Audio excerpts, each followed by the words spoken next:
In the meantime, if you're not letting your hair grow long, the days are definitely getting shorter, looking for activities all around.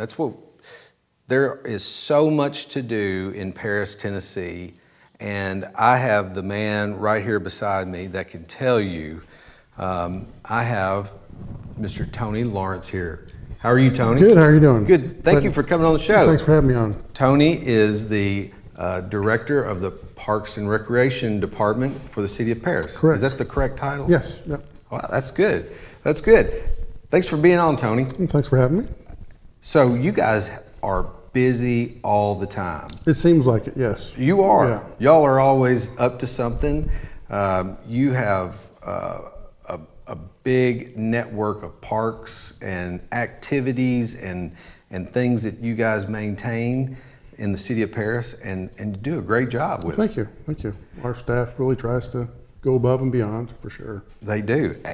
How many parks do you guys have? We take care of about 10 facilities within the city limits of Paris. Our big ones being Eiffel Tower Park, of course, McNeil Park, Ogburn, and Johnson. We call our big four. And then we've got some other parks like McCaney Row and Porter Court, Washington Courts, and then the Civic Center, we include that in there.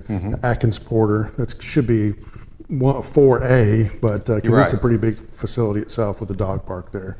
Yeah, so the amount of activities that you guys have in the parks too, not only do you have the grounds that you take care of, but you have all the facilities, right? And everything. So you've got baseball fields, swimming pools, jungle gyms, swims, frisbee golf, a multitude of things. Correct. We have a couple of guys on staff that are certified playground and safety inspectors. Our staff enables us to do a lot of things in-house that would really cost a lot of money to do it elsewhere if we had to contract it out with somebody. And we've got some slides a little later, but most of the big projects that we take on, if we can do it ourselves, we will. We can pour concrete, we can do assemble stuff. We saved a lot of money when we put in the splash pad by assembling in those big pavilions out front. We did a lot of the block work and finished off the buildings for the concession stand. Didn't you make some concrete cornhole boards? Yeah, our staff, Joe Crosno, he's really talented. Yeah. And I showed him a picture. I said, hey, can you make that? He said, well, I'll give it a try. So we do a lot of our projects in the wintertime. It's gotten a lot. It seems like it was really warm so far this winter. Yeah. So we've been doing a lot of stuff that we haven't been able to do. But normally when it gets cold and rainy, we'll go inside and try to tinker on some stuff. And those cornhole boards turned out really nice. They did. That's pretty cool. Yeah, nobody's going to run off with those, are they? No, they're really heavy. Took several of us to put it in. It did. And you guys have been busy. And you're busy right now at construction projects.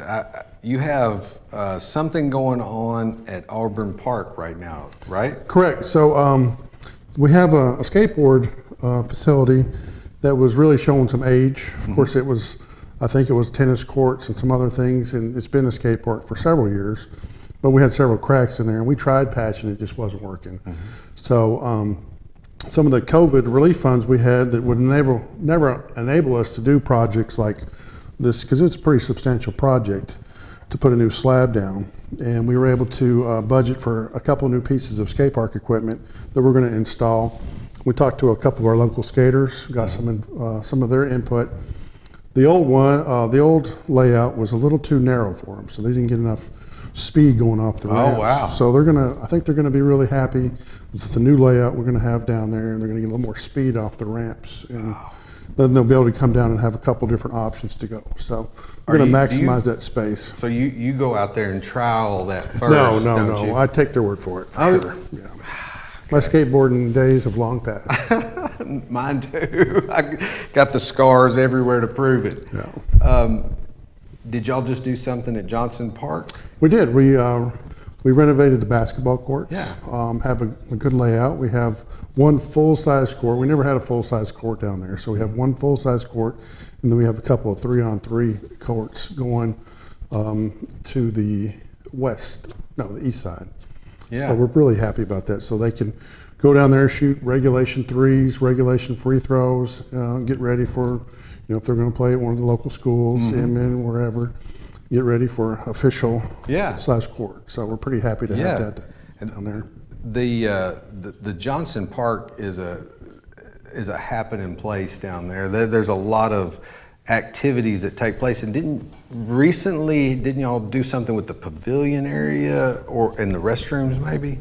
Well, we're always working on those, just trying to keep up with what's going on. But we had a ribbon cutting down there, so we had a big presentation. Our one of our commissioners, Sam Tharp, had a presentation about the history of Johnson Park, and one of the pavilions was named after Dave Travis, and we just had a meeting down there. Yeah. We hadn't done anything extra down there, but. Do you think, I want to come back to something before we go too far out. You mentioned something about the COVID relief funds, and I think that's a good time to kind of interject what happened to us as citizens of the planet, I guess, when COVID came and we all became isolated and we all became disconnected.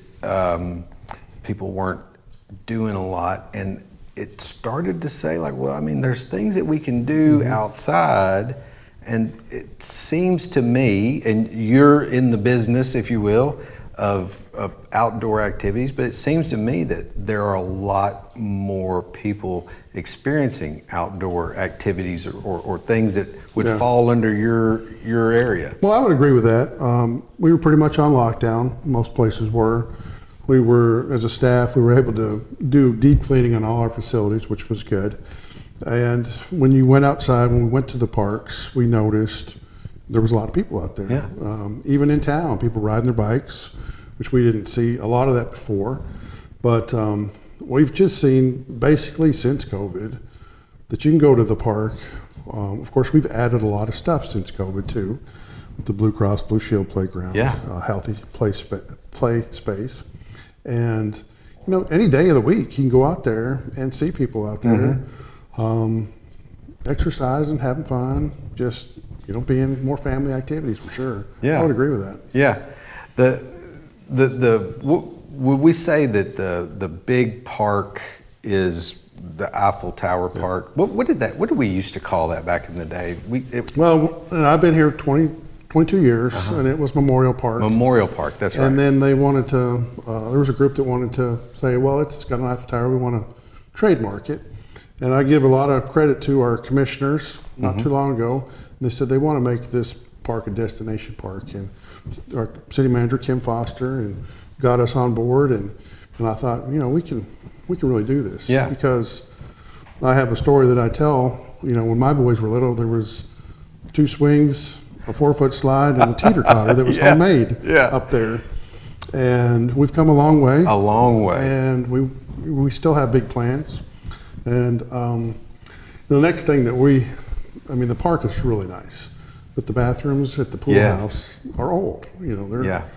They're almost probably as old as me, so they need some attention. And we have a plan. We're trying to do some facility studies, but we'd like to renovate the pool, bathrooms, facilities, and have a place where it could be a one-stop shop where we could check out pickleball equipment, disc golf equipment. Yeah. We have that at the Civic Center, but we have so many people come through that park. Daily. We were out there while BPU was putting up our Santa Claus today. And the BPU was out today. They put at the Eiffel Tower there. They actually have a Santa that hangs off of it during the holiday season. So we're starting that a little early because there's a representative from the State Department of Tourism coming into town next week, and they're doing something on small town Christmases. So we're getting all our stuff up and ready a little ahead of time. We're just pushing it a little bit. I like to be around Thanksgiving. So all of those people that are anti Christmas now, why do they do this now? So we're doing that's it for explanation. Hey, we're doing it to show off a little bit. Come on, y'all, so give Tony a break here. We're going to be, one of the highlights of the small town Christmas. So that's my little 2 cents for that because, I like to be a little closer to November. To Thanksgiving. But what was I talking about? I forgot. The putting up the decorations now and about the Oh yeah, we had the traffic coming in. the traffic. So we were out there maybe about 45 minutes with him, and I saw no less than 5 people stop, pull in, out-of-state plates, take their picture. Wow. And that's a Tuesday in November, just a regular Tuesday. So people just randomly I would come say and seek out that place. 10 to 15 people per day come and take their picture that are from out of town at the park. That's amazing to have that tourist, and you would call that a tourist destination then. We talk to people all the time that route their trip to come to Paris to take the picture there. Wow. And they're going somewhere abstract. That is very, very There's neat. so many unique stories of people from other countries coming. It's amazing, the different people coming through there just to take their picture. Yeah. And y'all have that original Eiffel Tower and the base and everything. Y'all have made some improvements around there. So we're fortunate to have great partners and people make donations. Lowe's made a donation. They provided all the new brickwork up there. They've made several donations to the dog park. We've had people donate to the Splash Pad Pavilion, the Athenadelphians. Just you name it, people are wanting to be associated with that park, and we're doing good things, and they want to be part of it. Yeah. And we appreciate any donations we get from anybody. How big of a donation would I have to make to where I could have my own day on the Eiffel Tower? We'll have to talk about that off camera or something. Okay. Right. But we do. How did they do? You do that? So we do take requests for different organizations. State had one last week. They wanted it teal. I think it still is teal. And we get a lot of mental health awareness, domestic abuse, you name it. We'll do 3 days in a row for you if it's open, and they just contact me at my office.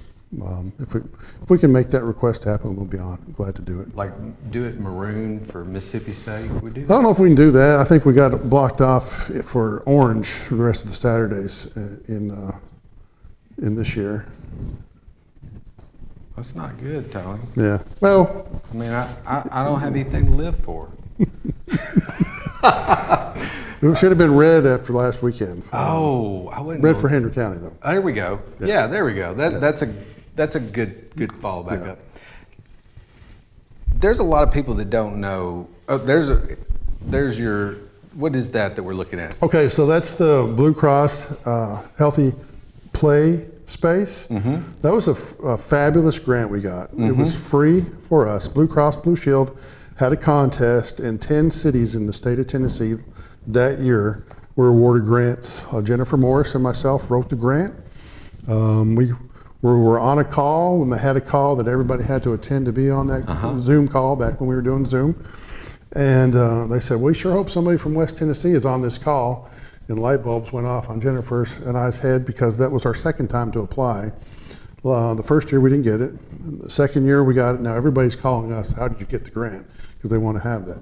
So the beauty of that playground is they gave us $650,000 and they gave us $100,000 for upkeep and maintenance, which is unheard of. Wow, that's see, the maintenance side is a big piece. And the thing about that playground was they awarded the grant, and about 4 months later, it was installed. It was. It went So in fast. when we work with the state grants, I mean, you can get awarded a grant, and 3 years later, you still haven't even started. Oh yeah.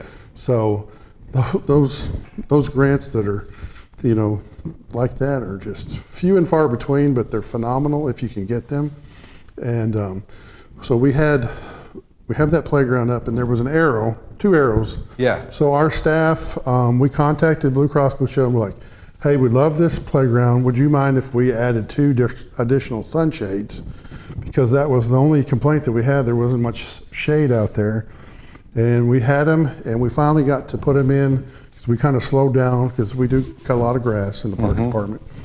And so we were able to put those up. We were planning to put them up the week of fall break, but we realized there was 40 or 50 kids there every day, so we decided to push it back a week. They were there you could have paid them or something. You'd give them some So suckers. everything we do, new installation has to be handicap accessible. So our staff is really handy. We formed up new sidewalks, a new concrete pad, and we're in the process of getting some more picnic tables that kind of match Blue blue Yeah. and black picnic tables that kind of match. So we're excited to have those sunshades. And every time I've been through there this week and last week, there's been people underneath those. Yeah. So we like to see that happen if we put a new project out. So the next slide is free Wi-Fi. The Leadership Henry County class of last year decided that their community project that they want to do was to provide free Wi-Fi in Eiffel Tower Park. So they're actually having a ribbon cutting tomorrow at 11 in the park to celebrate that. So That is very cool. The park facility there at Eiffel Tower is really nice, and there's a lot of area. There's a lot of shaded area, and it's a good place to go and study. Yeah. It's a good place to go and get away from the office. And having Wi-Fi there just enhances that experience. So we're excited to have that there. We go through there a lot during the lunch break, and there's no less than 10, 15 cars sitting in the parking lot, back parking lot, all trying to find a little shade, Yeah. you know, especially in the summertime. And I think that's going to be a good asset for them to be able to scroll through on their lunch or watch, you know, YouTube or whatever they want to do on their lunch break. Now, what about y'all built some tennis courts for small people? Yeah. There, isn't that what that is? That's a picture we put up. That was just after construction. We now have windscreens up there, but that's pickleball. That's probably the fastest growing sport in America. Pickleball. We actually added 4 more courts up on the hill there where that Wi-Fi sign was. We started a league. We've actually had 3 leagues since we ribbon cutted them, and it's been the first league we had great numbers. Second league we did a co-ed. Numbers weren't as strong. Third league we went back to regular men's and women's, and we had more people wanting to play than we had spots. So we really, ideally, 26 people for the 4 courts. We have 6 people on each court. We kind of rotate through. We took 30, thinking there may be some conflicts, but we could have had room for 40 or 45. So we had a waiting list, but it's the hottest sport going. There's people from 16 to 80 playing in the league. We just kind of pair you. Wait a minute. Can I play the 80-year-old? Well, we Or put are you they together good? based on your ability. Yeah. So the 80-year-olds are pretty good. Some of them are pretty dang good. Come on Yeah. now. Yeah. Really? They play, 5 days a week. Oh. They're playing all the time. Yeah. So we've seen a lot of success, and their performance is really, a lot of them. When we first started the league, there was a couple people that slipped and fell, and we were like, "What are we doing?" And now these people are really good. And I won't name names, but some of them have really gotten good. Wow. It is a fast-growing activity. I was walking through Green Hills Mall in Nashville, and in the middle they have a pickleball court in the mall. Oh, really? Yeah. In the floor there, they have an outline, and I guess they play pickleball in between shopping, or I don't know what they're doing. It's just one, but yeah, it is a fast-moving, fast-growing. Are y'all putting up something here on the court square? The tree and everything. We're Is that putting up you? our Christmas tree. Yes. That's the parks. So we decorate the downtown fountain park is what we call it. It's pretty good name That for is. it, right? I like how you do that. Yeah. Where's it at? Downtown? What's Downtown it got here? Fountain Fountain? Park. It's kind of like the Eiffel Tower. Yeah, exactly. I see how the naming convention goes. A bunch of men up there. Yeah. So we have that. We actually added an extension. This will be the 3rd extension we've added to that tree. So this is going to be the biggest tree we put up there, and it's taken us 2 It's days. beautiful. It's taken us 2 days to put it up there, and we should be finished tomorrow. That part, that corner there has been transformed over the years to be an amazing asset to the downtown and to Henry County, really. It's truly impressive. In fact, Shannon and I got married there on New Year's Day. Remember that, Shannon? You don't? Yeah, she doesn't regret it. But I don't think. No. So that's a real inviting area when you see that with the nice grass we have. Yeah. So. You got restrooms there, also a little pavilion. It is. It's a nice place, a good spot to. Do we ever have anything performing there? We haven't done it in a while. I think the performers think it's a little loud because there's a lot of traffic. So the idea was to have some performances up there, but just the amount of traffic through there wasn't really conducive to. People were honking at us while we were getting married. Yeah. And it was. We got several honks today when we were putting up the Christmas tree. Did you? Yeah. Any whistles? Were they whistling at you? Well, I don't know if they were honking at us or James Hart on the corner. So. One of you. It was. There's a lot going on. Yeah. A lot going on in Paris. What's on the horizon for Paris Parks and Rec?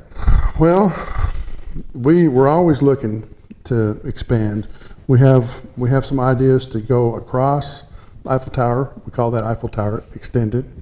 Pretty good name. That is good. I like how you do that. So that's we've got our little trout pond over there. Yes. We'd like to make that more accessible. We've talked about putting a boardwalk around that and doing some more like a low ropes kind of, outdoorsy type. We have a lot of kids come down from Paris Elementary, walk, use a splash pad, use the park. We like to do some kind of stuff out there, maybe a playground, somewhat in the woods, and then the bathrooms at the pool. That would be our two big ticket items. Yeah. Of course, always enhancing and upgrading. We're always up for that. Well, Tony, you do a great job. Well, thank you. The city of Paris does a great job at providing facilities, the leadership at the city. Yep. That you operate under their direction, and they give you the I guess the freedom maybe. Yeah. And you do a great job. Thank you. Yeah, we're Great job. blessed to have good commission and an excellent city manager for sure. Yeah, absolutely. Thanks so much for coming on.